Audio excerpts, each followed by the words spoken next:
உயரமும் உன்னதவுமான ஸ்தலத்தில் வாசம் பண்ணுகிற ஆண்டவர் இயேசு கிறிஸ்துவின் நாமத்தினாலே யாவருக்கும் அன்பின் வாழ்த்துக்கள். கர்த்தர் தமது மகிமையின் ஐஸ்வர்யத்தினால் எல்லா குறைவுகளை நீக்கி நிறைவாய் நடத்துவாராக. இந்த நாளுக்குரிய தியான வசனம் எசேக்கியேல் 10வது அதிகாரம் அதன் 4வது வசனம்.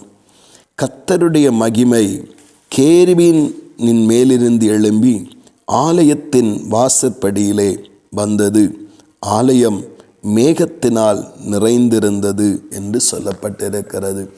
இங்கே எசேக்கியேல் தீர்க்கருக்கு ஒரு தேவ மகிமை எப்படி இருக்கும் என்று, தேவ மகிமையின் அதிசயமான அந்த காட்சியை காண்பித்து கொடுக்கிற ஒரு நிகழ்வை இந்த அதிகாரத்திலே வாசிக்கிறோம்.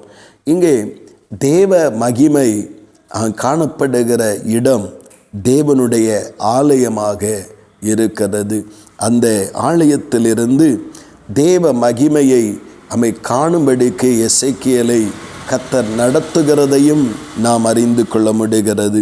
பிரியமானவர்களே, கர்த்தருடைய மகிமையை தேடுகிற, கர்த்தருடைய மகிமையை வாஞ்சிக்கிற ஒவ்வொருவரும் தேவ ஆலயத்திலே அதை காணும்படிக்கு கர்த்தராகிய தேவன் இரக்கம் செய்கிறார்.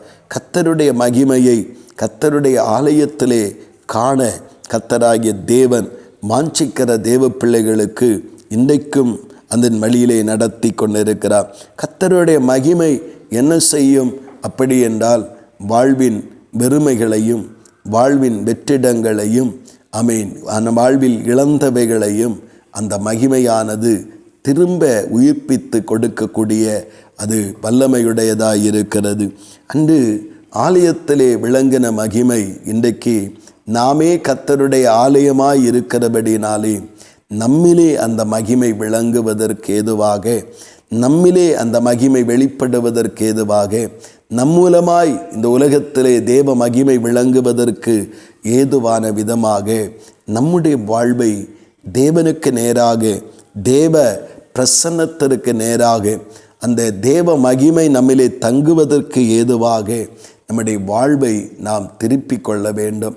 கர்த்தருடைய மகிமை நம்முடைய வாழ்விலே வெளிப்படும் பொழுது, கர்த்தருடைய மகிமை நம்முடைய வாழ்வை நிரப்பும் பொழுது தேவையான மகத்துவமான தேவ செயல்களை நாம் காண முடிகிறது. பல இடங்களிலே ஆண்டவருடைய மகிமை வெளிப்பட்டிருக்கிறது என்றால் அது ஆண்டவருடைய நாமத்தின் மேல் விசுவாசமுடையவர்களாய் பலிகளை செலுத்தின பொழுது தேவ மகிமை வெளிப்பட்டது. ஆண்டவருடைய நாமத்தை விசுவாசித்த பொழுது அங்கே தேவ மகிமை வெளிப்பட்டது என்று நாம் வேதத்திலே வாசிக்கிறோம். ஆம், கர்த்தருடைய ஆலயமாய் இருக்கிறதான நாம் கர்த்தருக்கு அதிகமான ஸ்தோத்திர பலிகளையும் நன்றி பலிகளையும் எல்லா காலத்திலும் எல்லா நேரத்திலும் செலுத்துகிறவர்களாய் இருப்போம். கர்த்தருடைய நாமத்தின் மேலே முழு விசுவாசமுடையவர்களாய் இருப்போம். கர்த்தருடைய மகிமை வெளிப்படும்.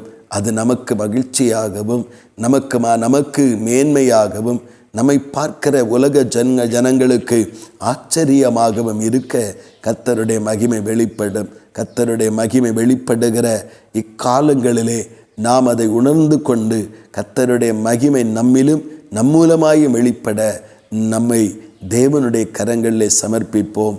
கர்த்தரே நம்மிலே மகிமைப்படுவாராக. ஆமீன், ஆமீன். செபிப்போம். பரலோகத்தின் நல்ல ஆண்டவரே, பரிசுத்தமான நல்ல இந்த காலை நேரத்திற்காக ஸ்தோத்திரம் அப்பா. தேவனே, உம்முடைய மிகுந்த கிருபையினாலே கர்த்தருடைய இரக்கங்களை முன்னிட்டு உம்மை ஸ்தோத்தரிக்க தந்த நல்ல தயவுக்காக ஸ்தோத்திரம் அப்பா.